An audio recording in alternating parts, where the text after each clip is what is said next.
بسم اللہ الرحمن الرحیم۔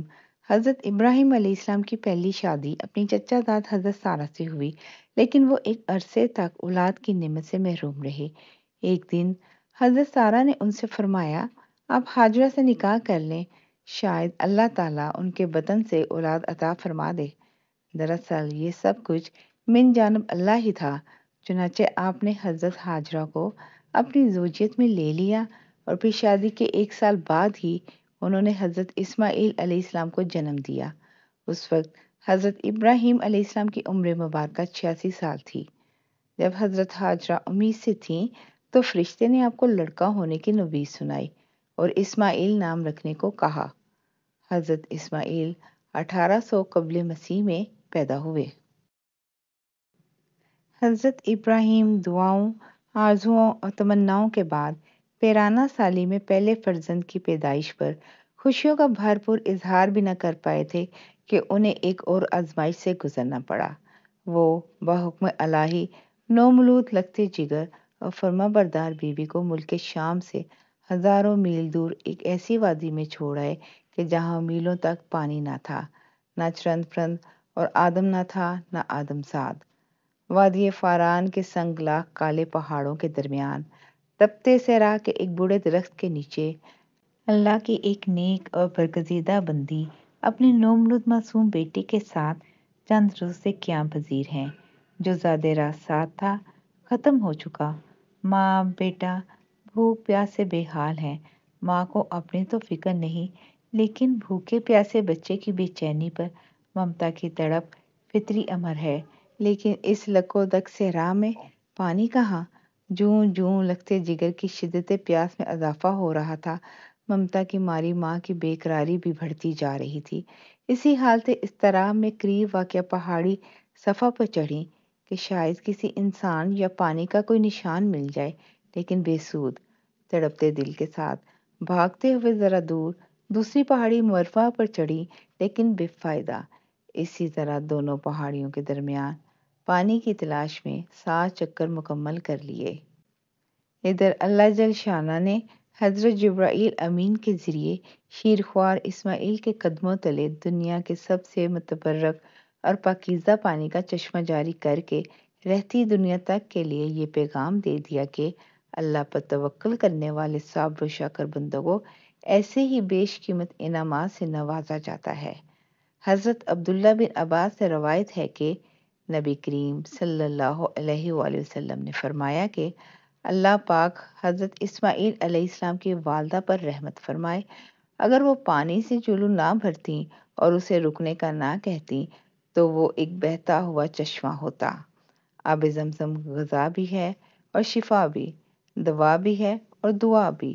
اللہ تعالیٰ نے نہ صرف ماں بیٹے کے لیے بہترین غذا کا بندوبست کیا، بلکہ تا قیامت مسلمانوں کے فیضیاب ہونے کا وسیلہ بنا دیا۔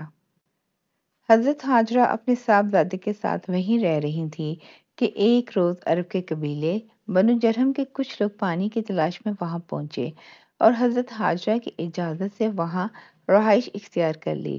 پھر دوسرے قبائل بھی وہاں آ کر آباد ہوئے اور یوں دیکھتے ہی دیکھتے وہ سنسان صحرا، دنیا کے سب سے مقدس اور متبرک اور عظیم شہر مکہ مکرمہ میں تبدیل ہو گیا۔ حضرت ہاجرہ نے بیٹے کی پرورش اور تعلیم و تربیت پر خصوصی توجہ دی۔ 13 سال کا طویل عرصہ جیسے پلک جھپکتے گزر گیا۔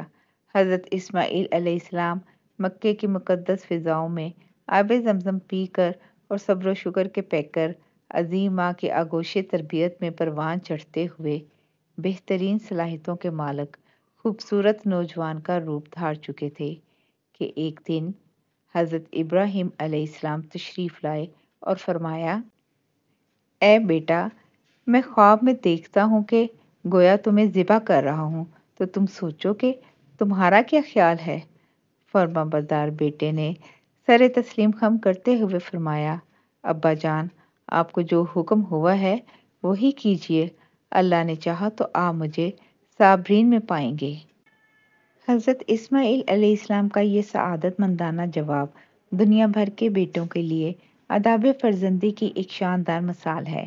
اطاعت و فرما برداری اور تسلیم و رضا کی اس کیفیت کو علامہ اقبال نے یوں بیان کیا، یہ فیضان نظر تھا یا کہ مکتب کی کرامت تھی، سکھائے کس نے اسماعیل کو آداب فرزندی۔ حضرت ابراہیم علیہ السلام نے بیٹے کا جواب سنا تو انہیں سینے سے لگایا اور حضرت حاجرہ کے پاس لے آئے اور فرمایا، اے حاجرہ، آج ہمارے نور نظر کو آپ اپنے ہاتھوں سے تیار کر دیجیے۔ ممتا کے مقدس، شیریں اور انمول جذبوں میں ڈوبی ماں نے اپنے اکلوتے بیٹے کو نئی پوشاک پہنائی، آنکھوں میں سرما، سر میں تیل لگایا اور خوشبو میں رچا بسا کر باپ کے ساتھ باہر جانے کے لیے تیار کر دیا۔ اسی اثنا میں حضرت ابراہیم علیہ السلام بھی ایک تیز دھار چھری کا بندوبست کر چکے تھے۔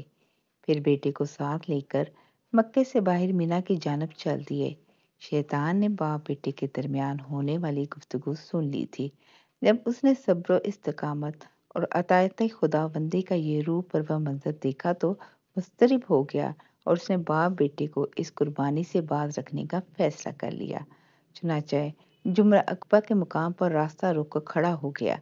حضرت ابراہیم علیہ السلام کے ساتھ موجود فرشتے نے کہا، یہ شیطان ہے، اسے کنکریاں ماریں۔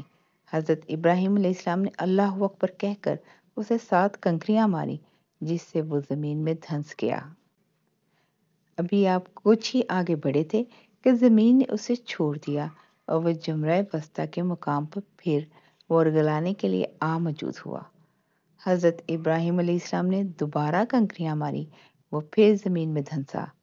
لیکن آپ کچھ ہی آگے بڑھے تھے کہ وہ جمرہ اولا کے مقام پر پھر موجود تھا۔ حضرت ابراہیم علیہ السلام نے تیسری بار اللہ اکبر کہہ کر کنکریاں ماری تو وہ زمین میں دھنس گیا۔ اللہ تبارک و تعالیٰ کو ابراہیم خلیل اللہ کا شیطان کو کنکریاں مارنے کا عمل اس قدر پسند آیا کہ اسے رہتی دنیا تک کے لیے حج کے واجبات میں شامل فرما دیا۔ شیطان اپنی ناکامی پر بڑا پریشان تھا۔ 3 مرتبہ کی کنکریوں نے اس کے جسم کو زخموں سے چور کر دیا تھا۔ اچانک اسے ایک نئی چال سوجی اور وہ عورت کا بھیس بدل کر بھاگم بھاگ حضرت حاجرہ کی خدمت میں حاضر ہوا اور بولا، اے اسماعیل کی ماں، تمہیں علم ہے کہ ابراہیم تمہارے لختے جگر کو کہاں لے گئے ہیں؟ حضرت حاجرہ نے فرمایا، ہاں، وہ باہر گئے ہیں، شاید کسی دوست سے ملنے گئے ہوں۔ شیطان نے اپنے سر پر ہاتھ مارتے ہوئے کہا، وہ تیرے بیٹے کو ذبح کرنے وادی مینا میں لے گئے ہیں۔ حضرت حاجرہ نے حیرت اور تعجب کا اظہار کرتے ہوئے فرمایا، یہ کیسے ممکن ہے کہ ایک شفیق اور مہربان باپ اپنے چہیتے اور اکلوتے بیٹے کو ذبح کر دے؟ اس موقع پر بے ساختہ شیطان کے منہ سے نکلا، وہ یہ سب اللہ تعالیٰ کے حکم پر کر رہے ہیں۔ یہ سن کر صبر و شکر اور اطاعت و فرما برداری کی پیکر اللہ کی برگزیدہ بندی نے فرمایا، اگر یہ اللہ تعالیٰ کا حکم ہے تو ایک اسماعیل کیا، اس کے حکم پر 100 اسماعیل قربان ہیں۔ شیطان یہاں سے نامراد ہو کر واپس مینا کی جانب پلٹا، لیکن وہاں کا ایمان افروز منظر دیکھ کر اپنے سر پر خاک ڈالنے اور چہرہ پیٹنے پر مجبور ہو گیا۔ وادی مینا کے سیاہ پہاڑ، نیلے شفاف آسمان پر روشن آگ برساتا سورج، فلک پر موجود تسبیح و تحلیل میں مصروف ملائکہ، اللہ کی راہ میں اپنی متاع عزیز کی قربانی کا محیر العقول منظر دیکھنے میں محو تھے۔ مکے سے آنے والی گرم ہوائیں بھی مینا کی فضاؤں میں موجود عبادت و اطاعت، تسلیم و رضا اور صبر و شکر کی ایک عظیم داستان رقم ہوتے دیکھ رہی تھیں۔ روایت میں آتا ہے کہ جب حضرت ابراہیم علیہ السلام نے حضرت اسماعیل علیہ السلام کو لیٹنے کی ہدایت دی تو حضرت اسماعیل علیہ السلام نے فرمایا، ابا جان، میں پیشانی کے بل لیٹتا ہوں تاکہ آپ کا چہرہ مجھے نظر نہ آئے، اور آپ بھی اپنی آنکھوں پر پٹی باندھ لیں تاکہ جب آپ مجھے ذبح کر رہے ہوں تو شفقت پدری کے امر الہی پر غالب آنے کا امکان نہ رہے۔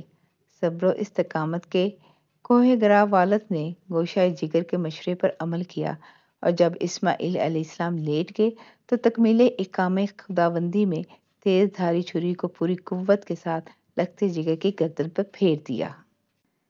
باپ بیٹے کی اس عظیم قربانی پر قدرت خداوندی جوش میں آئی اور اللہ جل شانہ کے حکم سے حضرت جبرائیل علیہ السلام جنت کے باغات میں پلے سفید رنگ کے خوبصورت مینڈے کو لے کر حاضر ہوئے۔ ابراہیم خلیل اللہ نے زیبا سے فارغ ہو کر آنکھوں سے پٹی ہٹائی تو حیرت زدہ رہ گئے۔ بیٹے کی جگہ ایک حسین مینڈا ذبح ہوا پڑا تھا، جبکہ اسماعیل علیہ السلام قریب کھڑے مسکرا رہے تھے۔ اسی اثنا میں غیب سے آواز آئی، اے ابراہیم، تم نے اپنا خواب سچا کر دکھایا۔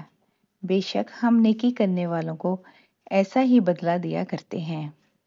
حضرت ابراہیم اور حضرت اسماعیل کے اس بے مثال جذبہ اثار، اطاعت و فرمانبرداری، جرأت و استقامت، تسلیم و رضا اور صبر و شکر پر مہر تصدیق ثبت کرتے ہوئے اللہ تعالیٰ نے قرآن پاک میں فرمایا، اور ہم نے اسماعیل کی عظیم قربانی پر ان کا فدیہ دے دیا۔ اللہ رب العزت کو اپنے دونوں برگزیدہ اور جلیل القدر بندوں کی یہ ادا اس قدر پسند آئی کہ اسے اطاعت، عبادت اور قربت الہی کا ذریعہ قرار دیتے ہوئے قیامت تک کے لیے جاری فرما دیا۔ جزاک اللہ خیر۔